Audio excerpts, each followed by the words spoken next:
This is Smart Academy. I am giving rigid body dynamics. So up to now I explained perpendicular axis theorem.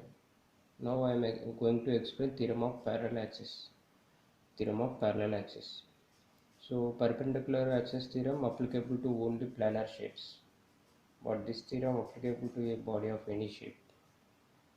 See, what is the theorem? The moment of inertia of a body about any axis is equal to the sum of the moment of inertia of two body.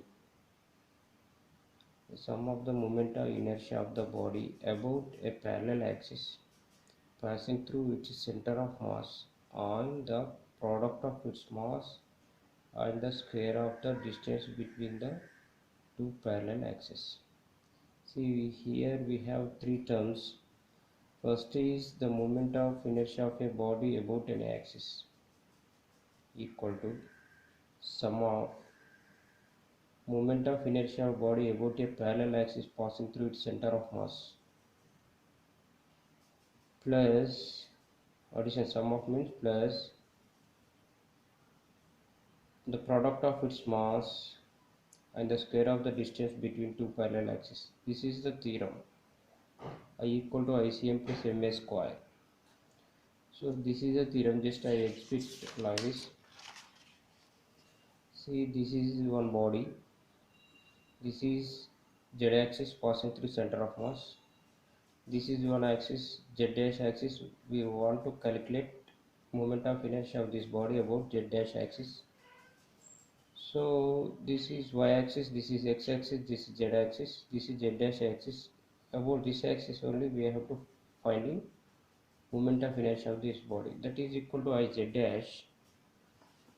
Iz dash equal to iz. Iz means ICM, the moment of inertia about center of mass axis, plus mass of this object, the mass of that body, and distance between these two parallel axes. So this one axis, this one is these two are parallel axes.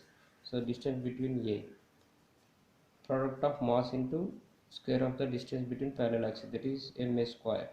So iz dash equal to iz plus ma square. See here, this is body, we taken about this axis, we calculate about z dash axis moment of inertia. If you want to calculate about this axis, about this axis, about this axis, about this axis, so the about which axis we want to calculate, that axis should be parallel to center of mass axis. That is the condition. Then only we can calculate moment of inertia of this body about any axis parallel to the center of mass axis. So here if you want to calculate this one, just if you want to calculate this axis, the distance between, we have to know first about this axis regarding respect to this axis. So if this changing the distance between any axis, the a will be changed, the ma square product will be changed, then this is a constant. If you know the center of mass axis moment of inertia of the body, then sum of these two terms, then we can get moment of inertia of the body about any axis. This is the parallel axis theorem. See, if you take I am taking one ring here. This is, what is this, center of mass axis. This is center of mass axis. See, this is center of mass axis. So we have to know first about center of mass axis moment of inertia of this ring. Then go for